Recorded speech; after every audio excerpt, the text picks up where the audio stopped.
Welcome to the Producers Hangout. Hello, everyone. Welcome. I am Flux of fluxwithit.com and the Producers Hangout, and this is episode number 30.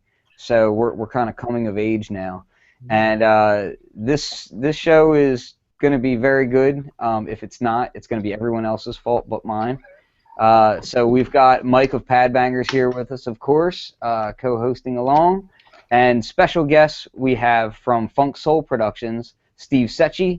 I'm going to say hello to Steve over here. How you doing, Flux? And we have, I'm not going to, Costas. Come on, you can do it. Veroci. Oh, jeez. I probably said it wrong again. Costas. Costas, you pronounce your name better than I can. So go ahead. Kostas Varotis. Varotis. Yes. That's good. That's it. Live from Athens, Greece. Live from Athens, Greece. So we've got, I'm of course in the wonderful first state, Delaware, and Steve, you're in Connecticut, right? Yes, sir. Okay, but you know he's a Giants fan, so be careful. And then we've got Mike over in Germany. What part of Germany are you in again? Southwest. Southwest Germany. Okay. Yeah. And then we've got Greece. So it's a worldwide show. It is. International appeal today. Yeah, absolutely. So let me just kind of give you, give the viewers just a little bit of background as far as who you guys are and why we would bother having you around. Good question.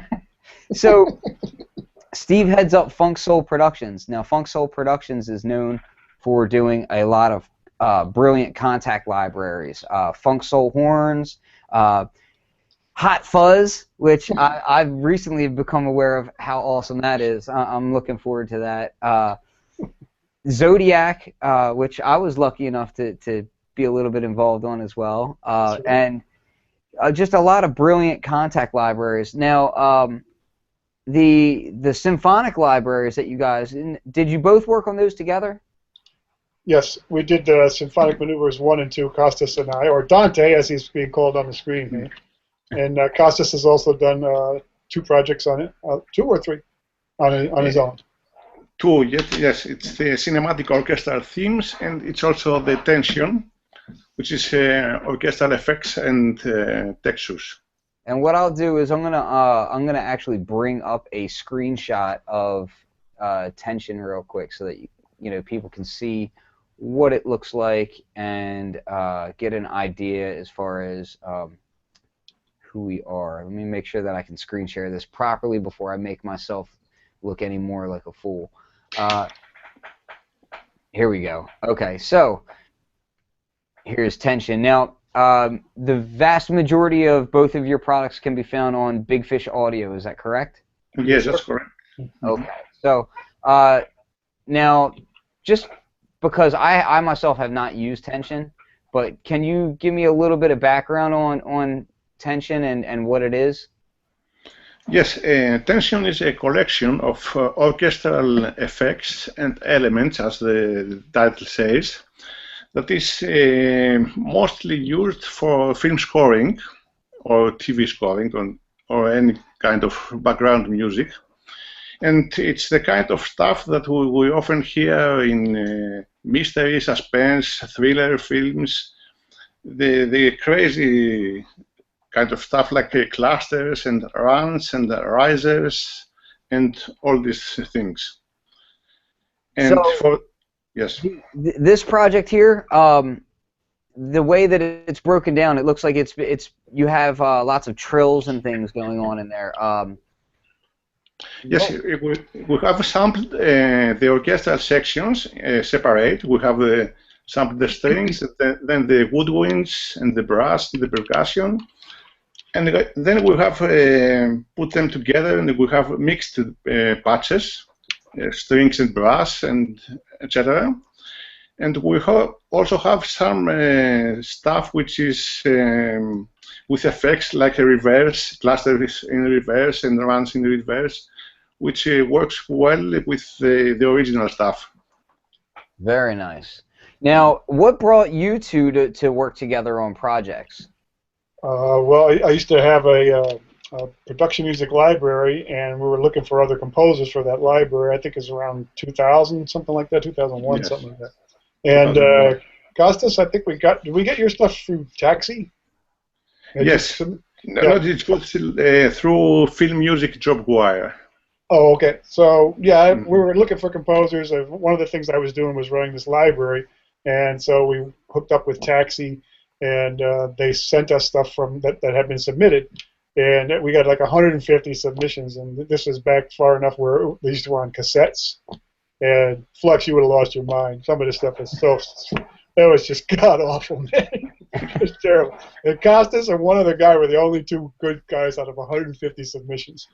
So Costas did a CD for the library, and then we sort of got talking. And one day I was reading an article on John Williams. I'm reading this thing, and he's talking about how he did the score for Star Wars and how he does scores, I guess, in general. And I didn't realize, but John Williams and most composers that work in Hollywood today, they don't do their own orchestrations. And what this article was saying was that they usually just write the melody line, and then they write a bass line, and they hand it off to an orchestrator. So I said, shit, I could do that. So I thought I'd give it a try, and I got in touch with Costas, and I said, would you like to orchestrate these things? And that's how we hooked up that way, and we did a couple different projects. We went to Sofia, Bulgaria, to record the first one with a 60-piece orchestra, and then we went to Prague for the second one. And, Very nice. Yeah, it's really cool. I mean, I'm not an orchestral guy. I don't even read music. I play by ear. I write by ear. But Costas is like the real deal. I mean, you could give him something with a melody line, a couple of sketch in rhythm section things, and he can give you a full orchestration. So it was really cool. Yeah, and a lot of the products that I've heard from you guys have been they have a huge sound to them. They have a very dramatic sound. It's something that I hear it as like a running theme through a lot of your stuff. Now you handle your own mixing, or? For the FunkSoul stuff, which we're actually a couple of different entities. Like Costas has his own entity. He and I work together for Big Fish. So those symphonic things are really Big Fish products that we talked them into advancing money to us so that we can go pay for the orchestra. And then I do the FunkSoul stuff myself. So I mix the FunkSoul stuff myself. Costas either does his own mixes, or you also had the guy in Prague do your mix too, right? Yes, we mixed together in Prague. With Jan. Yeah, Jan is the engineer over there. So I'm not sure which products you're talking about, Ken, because there's so many. In general. So let me I'll start a little screen share here for a second here, and I just want to show, again, this is, so if I back it up for a second here, this is, if you go to bigfishaudio.com, you can just type in FunkSoul Productions or go to the brand names, and then select FunkSoul from there. And your list of products is extensive. About how long have you guys been making these libraries? I've been doing this since I think around 2007, 2006 or so. And Costas, when did we do the orchestral one? 2006. We went in Sofia. Oh, so I guess I was doing it before 2006. I lost track of time. Yeah, I thought so. When we were talking before the show, I was like, I'm pretty sure it was before then. But that's what happens when you're timeless. Yeah, that must be it. Or just really old.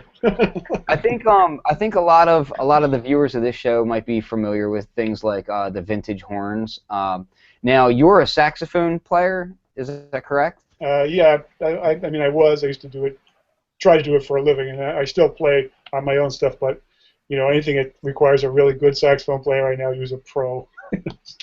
Okay. Stunt man. Let me go ahead and just play a quick snippet of some of the demos on here so that people can get an idea as to what these are. This is Steve Sechi from FunkSoul Productions.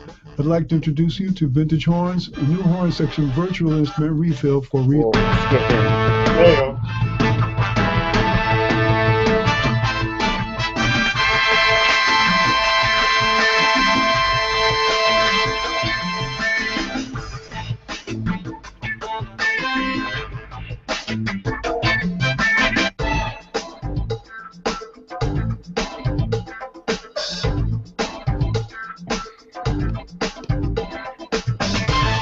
Now, a lot of these products you will do as construction kits, but then you also have ones that are kind of interesting and different. Like, for instance, Zodiak, you've got a really interesting interface going on that. This is something newer to the way you're working, or is this something that you guys have been doing for a while, or? Well, Zodiak and Vintage Horns actually was the first one, the Kontakt instruments. Before that, I did a bunch of sample CDs, and those were the construction kits. So the Kontakt instruments, there's one we did that had construction kits, but Zodiak, Ambient White, and Costas and I did together Vintage Strings. Those are playable instruments, they're not construction kits. Sure, sure. The whole idea of doing Kontakt instruments as a whole, so before you were doing this, you were doing a lot of just like what do you call it? Sound library stuff for those production houses and all. Yeah. Do you find a lot of crossover between the two as far as what you're doing? Yeah, I think a lot of people who are writing for production music libraries use these instruments. You know, these are people who are, to one extent or another, making a living as composers. So they use our stuff as tools. When I first started writing for production music libraries, I used all kinds of loops. The old company AMG used to have great loops, and a few other companies. Some of them aren't even around anymore. But yeah, they use them as ways to start compositions. I guess a lot of people do that still today. But the Kontakt instruments, like I said, those are just instruments. They're playable instruments. They don't have any little loops and tricks to them. You just play them. Sure. What would you say has been the biggest hurdle for you to overcome when creating a new product? There were a lot of them. The sample CDs weren't that hard to get into. Because I had already been writing music, I had been doing some stuff with live musicians, and that just turned out to be learning how to cut loops, you know, to bars and making sure everything sounds right together. The virtual instruments was a lot of work, and now we've actually put together an entity where we had to get a scripter, and I was hoping our buddy Dan Bennett could make it today, but he had some stuff he had to do. He might pop in later on. But Dan taught himself Kontakt scripting so that he could do this part-time for FunkSoul for me, which I thought was really great, and he's been a tremendous partner.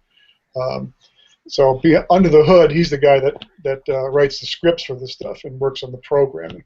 So now for a Kontakt instrument, what I really need to do is just figure out what I want to do, how I want to record it, how I want to sample it, how I want to mix it. But Dan can do the under the hood stuff, which is this way we don't have to go to somebody else to do that.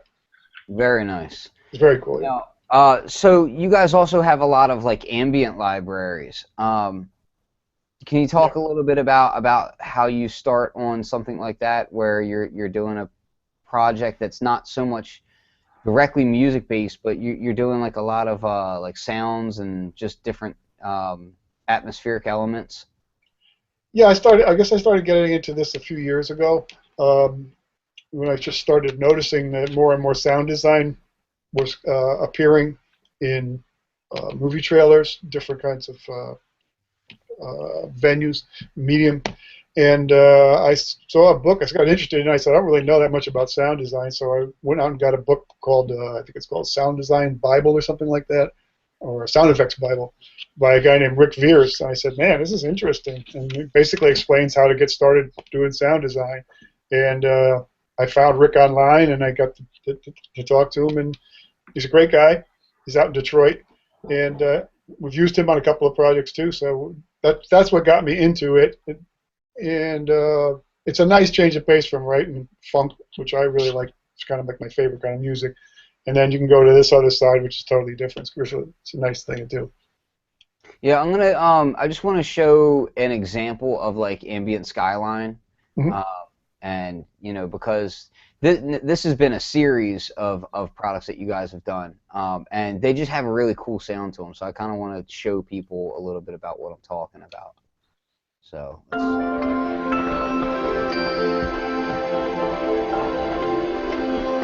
see.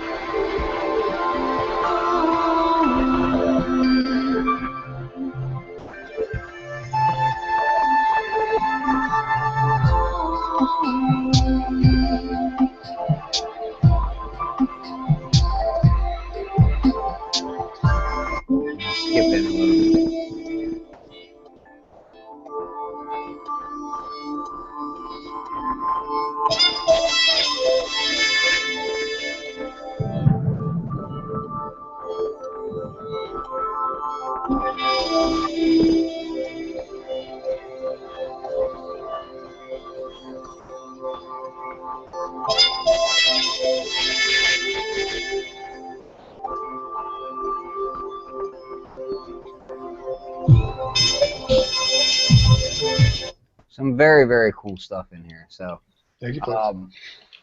now your most recent product is also a ambient style instrument, and it's Ambient White. Now let me. I'm gonna just pull up a picture of it so people can see it, find it easily, and you know, spend money on it, that kind of thing. Hopefully. Very nice. So Ambient White is a new product. This just came out pretty recently, yeah? Yeah, I think it's about February that it came out. We have another one, Ambient Black, that is just, it's done. It's just waiting to get through the production line over there at Big Fish. Can you tell us a little bit about what went into making the Ambient series, the Ambient White and Ambient Black? Yeah, actually, I think it came about when I was doing Zodiak, and Zodiak is a real like music concrete type of an instrument where we were just using found sounds of all sorts. And after I turned that instrument in, Stephen Bowler at Big Fish got in touch with me and said, "Hey, you know, Zodiak is really cool, but it's kind of like mysterious and kind of odd and strange. Why don't you do a pretty one?"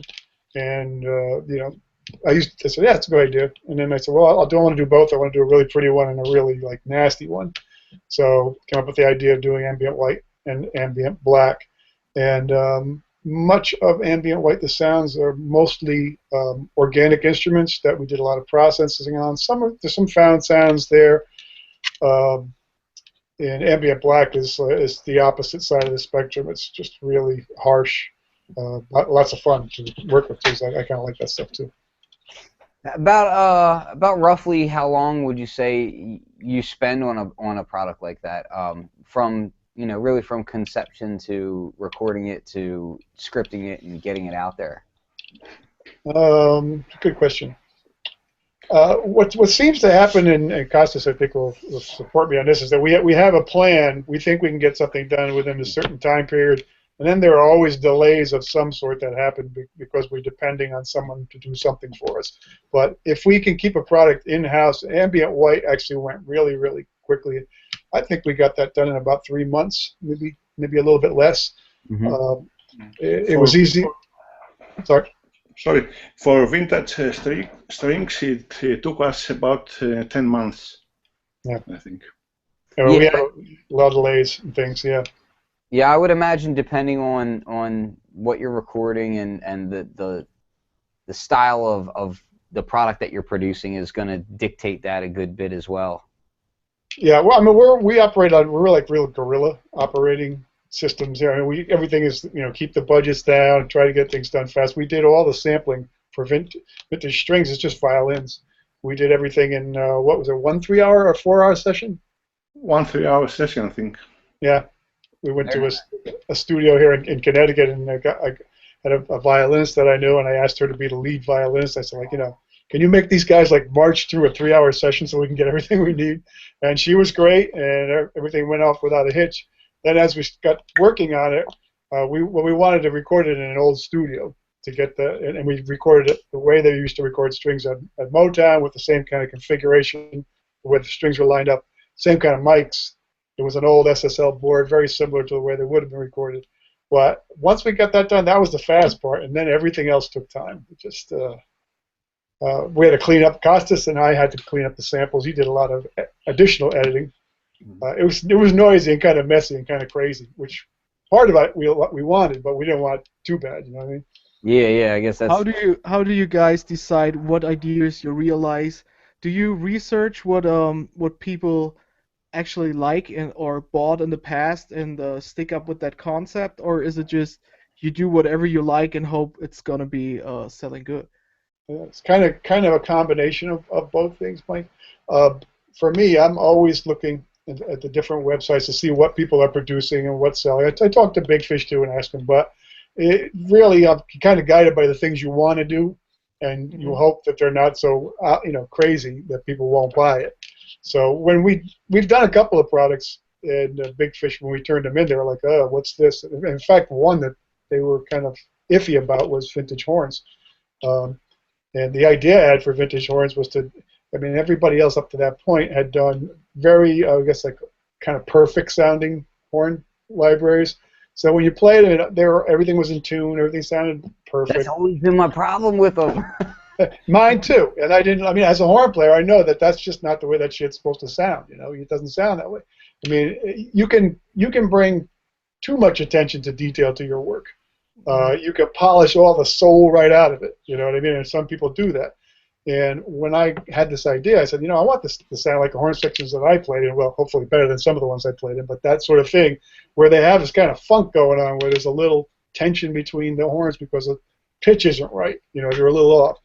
And when we did that and turned that in, Big Fish wasn't that wild about it at first, and I had to explain it. I said, look, this is deliberate. This is done on purpose, and this is the way it should sound. And I tested the instrument, and it sounds cool. Check it out. So they put it out. It actually has been, I think, the best-selling virtual instrument that I did. But it had a niche. You know what I mean? If we found a niche, to answer Mike's question, it was something that I thought wasn't in the market. It was something I knew really well, and something I thought would be pretty fun to do. Sure. It was kind of fun to do, but the other things turned out to be, pretty good decisions. We also made some bad decisions. I mean, we did a virtual instrument. I wouldn't call it a bad decision, but that didn't work out well. An instrument called Goth that I did with another producer, a friend of mine, Ernie Albert, and Flux. I don't know if you've even seen that one on the website. And it's called Goth. Yeah, it's a heavy metal virtual instrument, and we thought this was going to be great, man. I mean, I don't like listening to metal like a fan. I just listen to it because it's really dramatic and it's really cool sounding. I love it for soundtracks and stuff like that. And I mean, I like bands like Slipknot. I respect what they're doing. It's crazy stuff. I love it. So we wanted to do something like that, and I think we did actually a really good job on it, but it was not a good seller. I get requests to do metal sounds and whatnot a lot, and I think about it from time to time, and then I'm like I actually am in an area where there's a lot of different music around me, as far as I come from one of the most hardcore of hardcore punk scenes around my way, and then there's also a big black metal scene around me and all. So it's not like I'm not unaware of the sounds. I've got friends that are in bands like that as well. But I tell you, every time I think about doing one, I'm like, none of the guys that are in those bands would ever use this product that I'm about to do. That might be part of it too. I mean, part of the problem is people who like metal don't need a virtual instrument that does metal, because they already play the instruments, or And at that point, you're trying to market it to somebody who's maybe doing the background music for a show or something like that. But you can no longer I can't market a heavy metal guitar instrument to a heavy metal guitarist. No, that's not going to happen. But you know what? You can't market vintage horns to a horn player either. But it's the the number of people in your audience, and we've been trying to figure that out too. I mean, I don't know what you guys have found. You all done products, and you have any idea who your core audience is? And I asked that question. What I mean by that is, do you have any idea what percentage of the people who buy your products are professional, full-time composers, or part-time composers or producers, or what you would call hobbyists, or people who are just buy it maybe by accident? I don't know. When it comes down to that, it's interesting because I constantly am surprised by who buys my products and where I end up hearing my products at, and because I spend months on these things and I get to know the sounds. Like if I hear a certain sound that I know is mine, my ears perk up really quick. Sure. But one thing I've been surprised about is I kind of more expected to see more of the hobbyists than anything else. I'm of the mindset where a lot of these things are either it's how to put this. So it's either people who don't necessarily know how to get the sound that they want to get, but I can show them that sound and give them that sound quickly, or it can be the people who absolutely know exactly the sound that they want, and want to get it quickly, and I can get those. And it's like two completely opposite ends of the spectrum.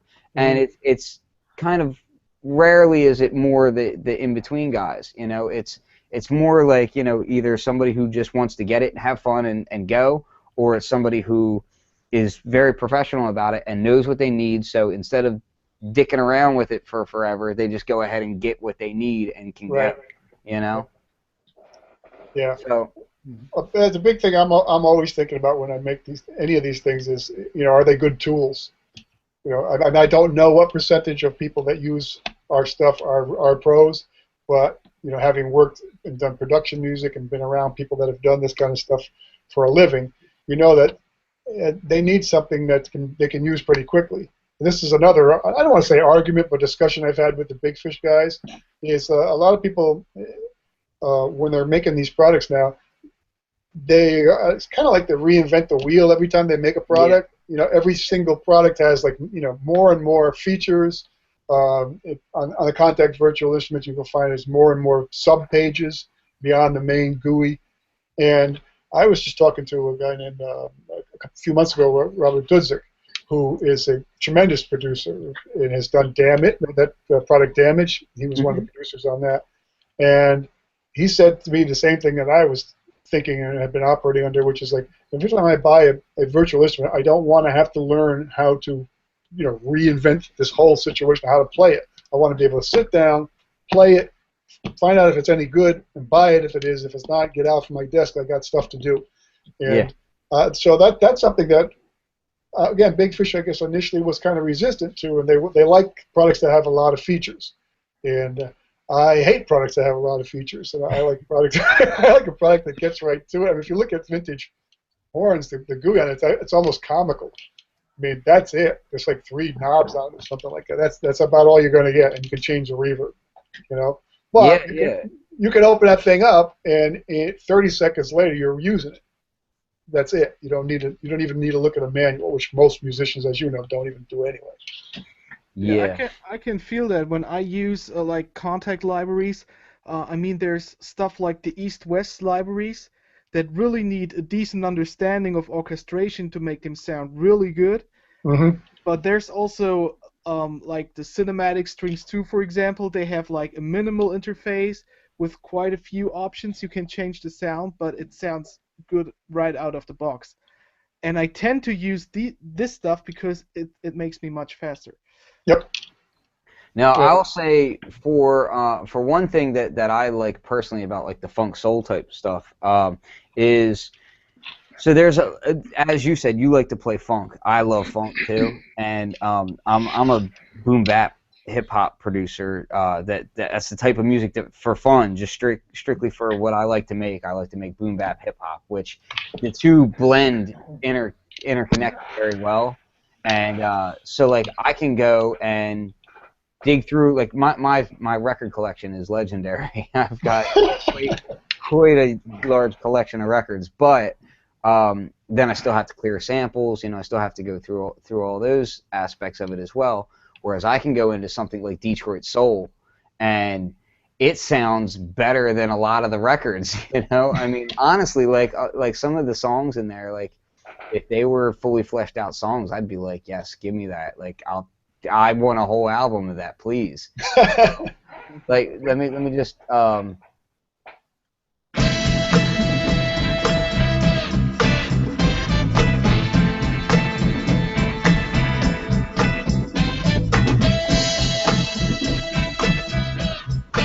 if you don't like that, then there's something wrong with you. Yeah, well, I like it so much I stole this chord changes from another song. Yeah. But the whole thing is just it just sounds so good, and it's like it's just so infinitely usable, like in so many different ways, you know, because you can just grab like these lines, and you know, so for me, it's that stuff is where when I talk to a lot of producers, like hip hop producers, that are upset about the way that sampling laws are going and the way that you know, things are heading as far as, you know, people being sued over like the littlest things now. It's like, well, realistically, 20 years ago, you didn't have access to FunkSoul Productions. You didn't have access to these libraries that you can use in a creative way, and so I'm a big fan of it personally. I use that stuff a lot, Well, I think you bring up something interesting because I've been kind of wondering about this too. It's like, what's the kind of stuff that hip hop producers are looking for that there's not much of or not enough of? Is it along the lines of? You got to pay for that kind of information, Steve. Come on, Flux, I'm on your show. You want me to kill my business here? I've all competitors on your webcast now. There's a lot of things that here's what I'll say without giving away too much, because I am going to be working on something very, very soon that I'm very excited about. But one thing that I will say is that the market towards hip hop producers, especially, is extremely oversaturated. The amount of products that come out, whether they're really good products or really just trash, they're just constantly spamming people with the same products over and over again. You're getting the same drums, the same stabs, the same West Coast synth line, this and that. And it's like, at the same time, that stuff sells, which is why it keeps getting put back out there.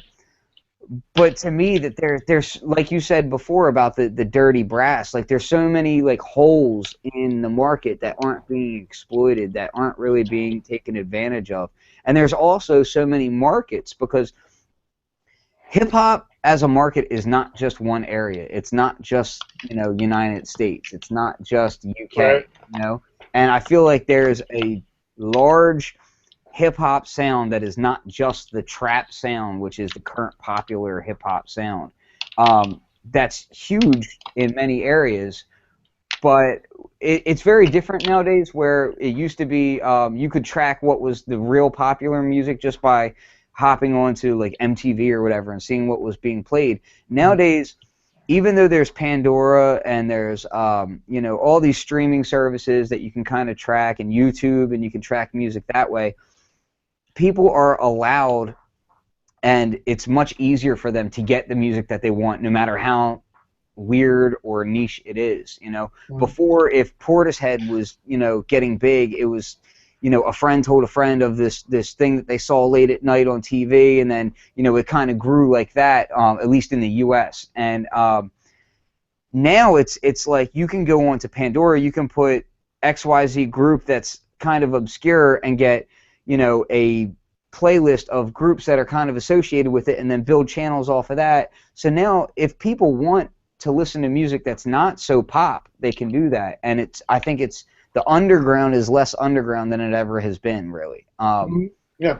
And because of that, I think that there's a lot of products that you can market to that, and not have them necessarily fall flat on their face, because, one, other companies aren't really marketing to it as much. They're only marketing to what is still on the MTV, the main clear channel type broadcasting networks, which honestly a lot of people aren't even caring about as much these days. People don't care about the radio. Like, as much as I hate to say it, like, people, FM radio station, you see, if you drive around the country, you'll see a lot of AM radio stations are now buying up FM, because FM is the new AM, really, Like, it's going that way, because people are listening to Pandora and Stitcher in their car, and less listening to the actual FM airwaves. So I think you can't go by what is being bought and paid for anymore. Now, if you want to do products that get out there and grab people's attention, you got to look at some of these smaller things. And that's what I'm doing, at least. That and also the markets. I'm letting the markets themselves. I'm seeing things like Australia, for instance. I see a lot more movement in Australia than I see in America as far as product selling and people actually engaging in the products these days, because I think the American market is oversaturated. But actually, what I think is really interesting these days is I really believe sound designers sculpt the music that is coming up next. Because when you look how many sound packs are released, a lot of these new genres coming out, like now it's, for example, chill trap or future R&B. I first read these names on actual sound packs that defined that sound before I heard stuff on the radio playing these sounds. Mm. So I really think the sound designers and the sounds they're releasing today have a huge impact on the music that is playing, that's being played on air. Well, pop will eat itself. Yeah, kind of like that.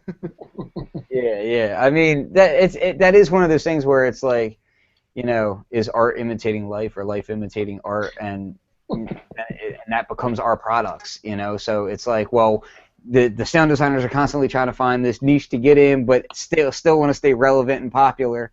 So it's like, okay, well, then I'm going to tweak it just this little bit, and then next thing you know, XYZ producer's using it, so everybody wants to move over there. That's if you're lucky. And also, I think these new sound packs that are coming out will have a bigger and bigger impact, because when you look at especially on the boom bap hip hop sound, these are kind of records that have been sampled for the last 30 years. So it's really hard to find something that has not been flipped to death already.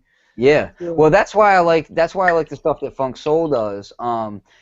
There's really only a few companies that make full-on tracks that I like to sample and not sound corny.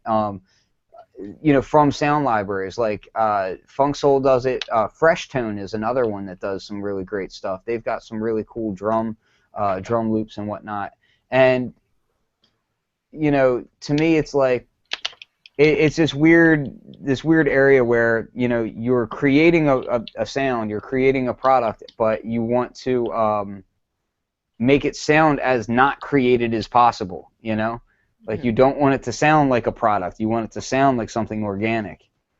I think it's an interesting trend in the last few years is sort of what we were talking about a little bit earlier, which is the sounds that people like to hear now, producers like to use, are not these perfect sounds anymore. But there's a lot more effort going into making something sound like it's scuffed up, like it was on vinyl, like somebody pulled it out of a crate. And I mean, I love that stuff. It's hard to make. It's actually hard to make from new material. Sure. Yeah, I agree. I agree. It's not as simple as putting an amp simulation on it. This is something that when I was much younger and I was just in the hip hop production scene making music, we used to sit around and talk about different producers that we loved that changed, that their newer stuff we didn't like quite as much. And one of the things that I would always reference back is one of my favorite hip hop producers was the RZA. And when he changed to doing a lot less of the direct sampling, using his vintage samplers and using a lot more session players and whatnot, a lot of it I didn't like as much. I still liked the albums, but I didn't like the sound as much because it lost the grittiness. Like, it lost that unpolished area. Like, you could hear that he was now in these much more expensive recording studios, and you could hear that the way the vocals were done, they didn't have that broken sound to them anymore. And to me, yeah, I can hear them better, and yes, they're mixed better, but it didn't sound better. It didn't have that vibe. And so every time I would do an album, and they would say, listen, we don't want to use samples on this album, we just want to produce and not have to worry about samples. Whenever I would do that, the first thing I would do is when we would record the bands and when we would record the instrumentation, I would rough everything up. I'd put it, like, oversaturate things and, run it through tape. I'd do whatever I had to do to make it sound like a piece of record that I found in a dollar bin, which is, like, so counterintuitive when you go into a studio and say to the engineer, no, I got this. Yes, I know this is wrong, but this is what we're doing, Well, it was one of the things that we did on that, the Detroit, Detroit Soul? The one you were talking about earlier? Yeah. I forget the name of my own product. But we recorded the drums in a really nice studio, my friend Ernie Albert's studio. And as we were setting up, I brought a really junky Shure microphone. I said, could you just, like, plug that thing in and stick it way in the corner? put on the floor. I don't care where you put it. Just throw it somewhere in the corner, and let's see what we get. And so he had all his beautiful mics and great outboard gear, beautiful studio. And we set it up and recorded the drums and played them back, and they sounded great. I said, "What's that other channel sound like?" And we listened to it, and it just sounded like garbage. And I said, "Perfect. Let's mix some of that crap." Yeah. That's true, and that's what I like, And if you mix in like 10-15% of that junk, it starts to sound like what you're hearing in that sample seed. And that's probably one of the things you like about the drums. Yep. It's got a little bit of vibe to it. And I'm working on another project now, like you can. I can't talk about it because somebody else will just steal it, probably. But I'm listening to some stuff. And I listened to some stuff by Gangstar, Yeah. and Common, and that's exactly what you're talking about. They were just sampling off of vinyl, And I'm today, just before we got on the show, I spent a couple of hours like using some of my own sample instruments to try to get these things to sound like that. I said, God damn, this is hard. Yeah. And you can't get the sound. It's just incredibly vinylized, squashed, Yep. aged sound, and it is so cool. The vibe of this sound is so cool. But man, if you could figure out something that could do that, you'd be swinging, baby. You know what I mean? I'll talk to you after the show about something. But, all right. I got a couple tricks too, but I mean, a real serious trick would be if you had one piece of gear that could do that, you clean up, man. well, yeah, that's called a vinyl factory. So. That's the piece. And even then, you still got to record it just right. So. Because I've done the pressing of vinyl before and had it, I was so hyped. I was like, okay, we recorded it and we pressed it to vinyl, and then we're gonna take the vinyl, we're gonna throw it into a dusty bin, and we're gonna, do this and do that to the pieces of vinyl and rough them up, and then we listened to it. No, it still sounded too new. You know? So you still it's. You know that band, the Daptones? Yeah, absolutely. They're great. Yeah, those guys have got it down. I think them and who's that other band? Mitchell. Oh God, what's the name? I'm spacing on the name, but yeah. I mean, there's actually like a movement of bands right now that are doing like that kind of vintage sound. Yeah. And yeah, man, that I absolutely adore like old, like it's funk, and it's like but it's different, and it's done in a new way, but it's done to sound really vintage, and it's so good. So the Daptones are the guys from Brooklyn. I remember reading an article about these guys, and the way they got it was they earned it, man. They did it the right way, which is they used junky gear, and they set up a kind of a crappy studio. And like the better your gear is, sometimes the harder it is for you to get those kind of sounds. So my understanding of the way they were operating when they did their first CD was basically it was like old Shure microphones. I forget what kind of a board they used, but it was all secondhand stuff that they got a hold of pretty cheaply. I remember they showed some pictures of the studio. It was hilarious. It looked like the kind of places that, I'm old enough to remember what these things looked like in the 70s and whatnot.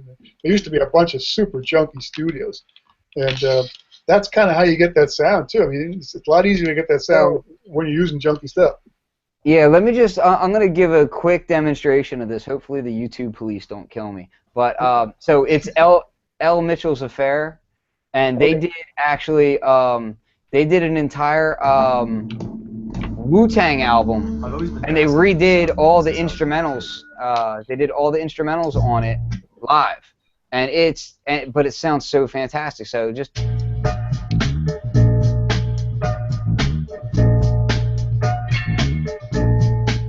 And if you're familiar with these instrumentals, like you'll be able to pick out all the little things, and you're just like, they do it so well. Mm-hmm. But it's that oversaturated spring reverb, and Yeah.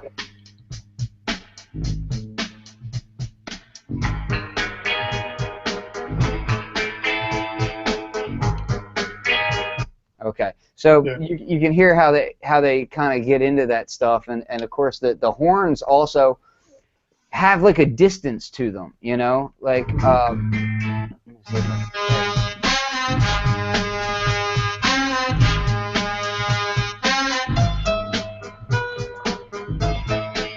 So that's another thing is like distance on recordings and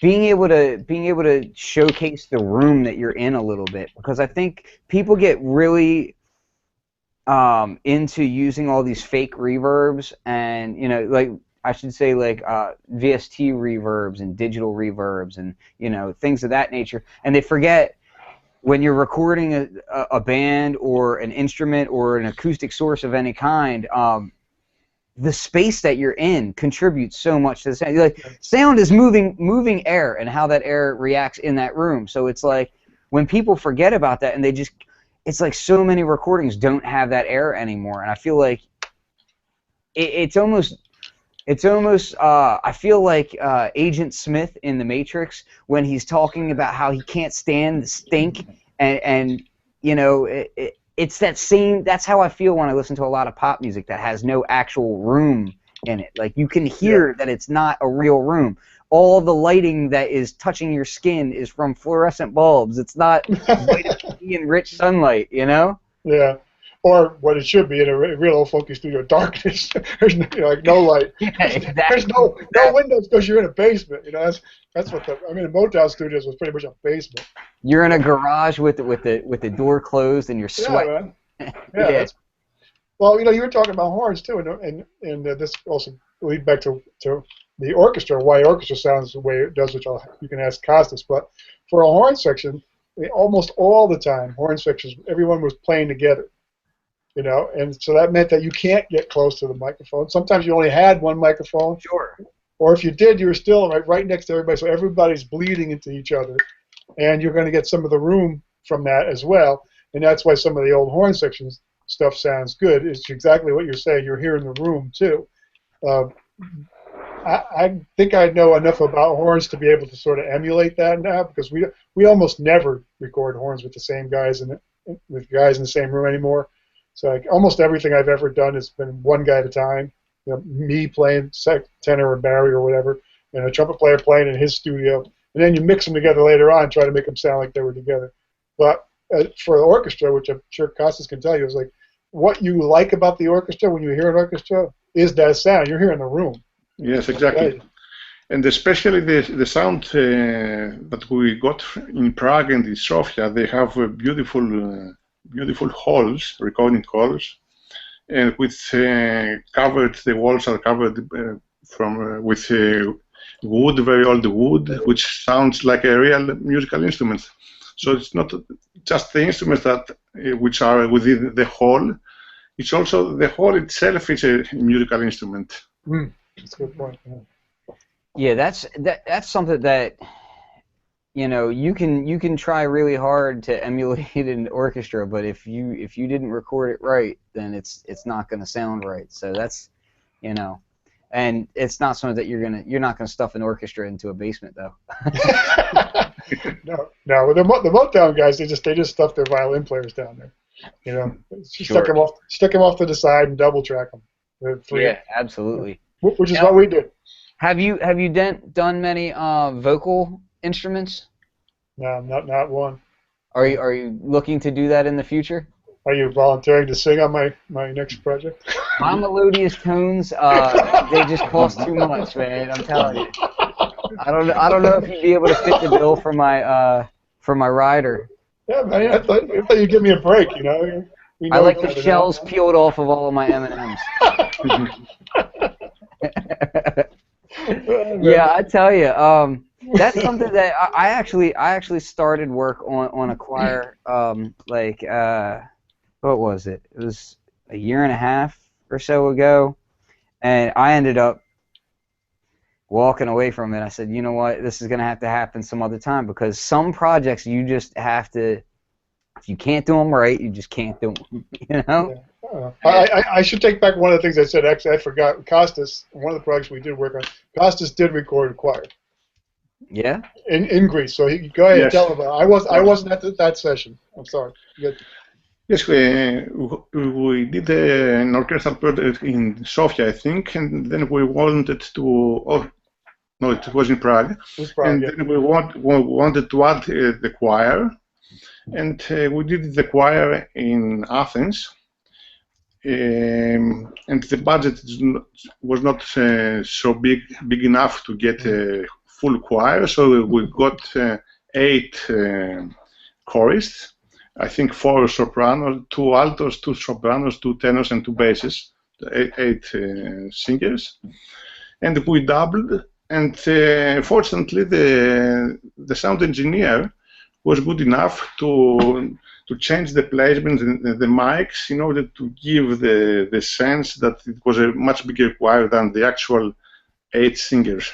Sure. Did so when you were finished up with that project, did you end up coming away very happy with it? Yes, I'm always excited with orchestral projects. It's what I like. Now I see. I gotta get into a little bit of you guys' personal setups and what you like to do for fun. I see you have a modular behind you. Do you use it for products at all, or do you just enjoy modular? Not yet, but I will. I hope I will have a chance to do this for a product.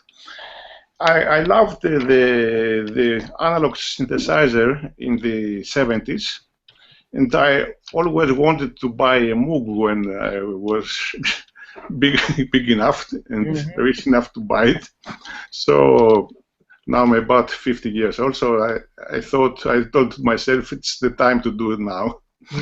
So 1 year and a half ago, I started collecting one by one the modules. And you know, it's a special kind of love, the analog sound and all these things. It's a passion, right? Yeah, absolutely. That's a gorgeous looking synth back there too. Now, that's what kind of modules do you have in there? From what brands? Well, I have 3 rows at this time, and I have a 4th spare row at the top level. The bottom level is the oscillators, and I have an assortment of oscillators from the double decker, Sound Labs. Then we have the .com. We have 2 MOTMs, 3 Modcan, and these are they are special oscillators which were brought from the Eurorack format to the MU format. The second row is the various filters, different filters, mainly MOTM. And then we have some utility stuff, envelope generators, amplifiers, mixers, and some crazy stuff, the West Coast, random source and things like that. Very nice. Now, Steve, what do you like to for fun and glee? Because I'm even though we do this as a job, I'm sure that you still enjoy just spending some time with music in general. What do you like to do when you want to just make some music or just do something? What do you like to use? Basically, not to be boring, but if I'm using any gear, it's for a project. You know, I like to listen to music that has nothing to do with what I'm working on. I also like to listen to music that maybe will have something to do with the future project. But I'm not a hobbyist. This is, everything in my studio I use. For the projects. What I like to do is I'm a justifier. So if I I know what you mean. So I'm like, well, I need to work on. I'm gonna be working on a certain project very soon, and it's gonna be using this certain type of envelope. And I was like, well, I kind of need that envelope, so okay, I'll get a System 1. What do you mean I can do it with one of these envelopes? I don't want to hear that. Do you have to justify that to your wife, or are you okay with yourself? Yeah, we're not going to believe this answer. Yeah, that happens. Well, what's interesting now is that I'm to the point now where my daughter is getting really curious about it, and she wants her own modular. So I've seen her on YouTube. She's great, man. Yeah, she loves the MS-20, but she wants to get on the bigger modular. There you go. I'm very cautious about that. No, let her go, man. Let her go. She's hip. Yeah, but I want to play. No, man. Let her My go. turn. I don't like to share. I'm very selfish. She's cool. So, yeah, so I guess this is a good place to close out the show. So I just want to thank you guys for coming on. Thanks for having us. Thanks for having us. Do you have a so what is the next product that's coming out? Is it going to be Ambient Black? For us, it's a vintage rhythm section, which is maybe the last one in that vintage horns, vintage strings. We may do one other one, depends on whether I can get the people together to do it, but that's going to be the last one. Is that looking to come out very soon, or? Yeah, well, actually, Ambient Black will be out next, and I have another horn sample CD, FunkSoul Horns 2 is coming out. I think in about a week or two. I happen to have just the way it played out. I've got like 3 back-to-back projects coming out, almost 4, actually now almost 5. So it's just weird. Things got delayed, and all of a sudden they're landing at the same time. Well, it's good to be busy though, so it's good to get things. It's okay, yeah.